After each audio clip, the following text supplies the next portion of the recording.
बताइए क्या बोला।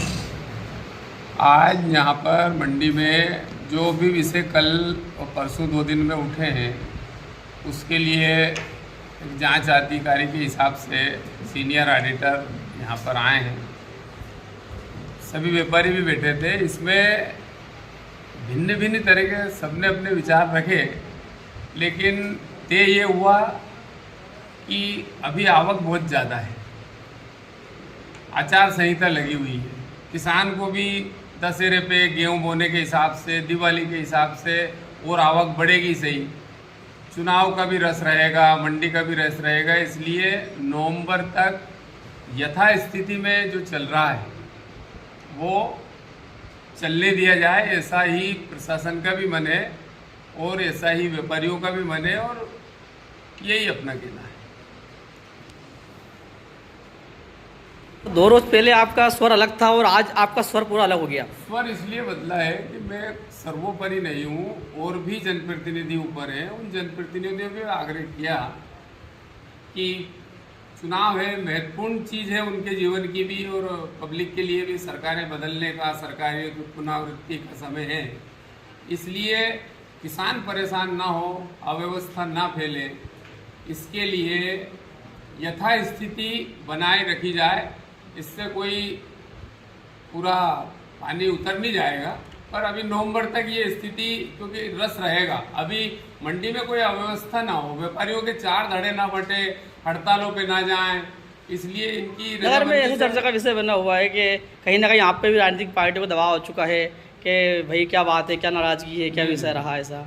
ईश्वर ने शरीर जरूर कमजोर दिया है, लेकिन ये ताकत किसी में नहीं है। अभी राजनीतिक दबाव और ये आर्थिक दबाव का सवाल नहीं उठता, पर मानवीय दबाव में सहन कर लेता हूँ। मतलब कुल मिला के दबाव तो आए ना। नहीं, मानवीय संवेदना है, भावनात्मक विषय, इसको लेके। चलिए ठीक है। में इसी विषय में जब मंडी अधिकारी भोपाल से पधारे थे, उनकी चर्चा महेश जी गोयल, मंडी व्यापारी प्रकोष्ठ का अध्यक्ष से चर्चा हुई। उन्होंने लिखित में पत्र में जवाब दिया कि मंडी को मंडी अधिनियम के अंतर्गत चलाया जाए, व्यापारी छोटा हो चाहे बड़ा, अधिनियम के अंतर्गत कार्रवाई करे, अधिनियम के अंतर्गत ही मंडी में खरीदी बिक्री करे। कोई भी व्यापारी अगर यहाँ से बाहर ले जाकर खरीदी बिक्री करता है तो उस पर वैधानिक कार्रवाई की जाए, ये सब बातें। और मंडी का प्रांगण छोटा पड़ रहा है, इसको अन्यत्र कहीं बड़ी जगह पर मंडी को शिफ्टिंग किया जाए, अन्य जगह उपलब्ध करवाई जाए, ऐसी मांग महेश जी गोयल। मांग पत्र जांचकर्ता अधिकारी को महेश जी गोयल व्यापारी प्रकोष्ठ अध्यक्ष द्वारा प्रस्तुत किया गया है। इसके बाद पचौर शहर के एक बड़े व्यापारी की बैठक बंद कमरे में बहुत देर तक मीटिंग हॉल में चलती रही।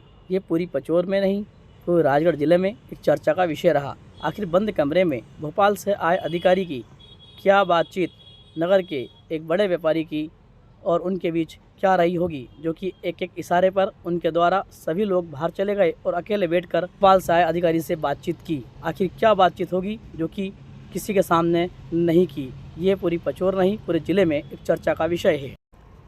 जब बात सत्य थी तो सभी के सामने करना थी, अकेले में आखिर क्या बातचीत करी, ये चर्चा का विषय है। आखिर क्या अंदरूनी गोपनीय चर्चाएं हुई होगी, ये तो वह दोनों ही जान सकते हैं और आप भी समझ सकते हैं संबंधित व्यापारी को, जिसकी वजह से लगता है मुख्य सड़कों पर जाम और आज तक कोई भी आला अधिकारी अफसर संबंधित व्यापारी का कुछ नहीं बिगाड़ सके, क्योंकि राजनीतिक दबाव के साथ साथ रसूखदार होने का दबाव भी संबंधित अधिकारी पर बना दिया जाता है। अब देखना ये होगा कि मंडी के आला अधिकारी और कर्मचारी मंडी को मंडी अधिनियम से चलाते हैं या अपनी मन मर्जी से, या फिर राजनीतिक दबाव में आकर नियमों को दरकिनार किया जाएगा।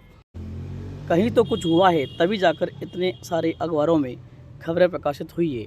अगर गलत नहीं होता तो इतने सारे अखबारों में खबर नहीं लगती। देख सकते हैं आप विभिन्न अखबारों की कटिंग, जिसमें कि बहुत सारी बातें लिखी गई हैं। तो कहीं ना कहीं मंडी प्रशासन को इस ओर ध्यान देना चाहिए और नियम अनुसार, मंडी बोर्ड के नियम अनुसार ही मंडी को चलाना चाहिए। व्यापारी अध्यक्ष महेश जी गोयल का यही कहना है कि मंडी को मंडी अधिनियम के अंतर्गत ही चलाया जाए। नमस्कार, धन्यवाद। मिलते हैं किसी अगली खबर के साथ।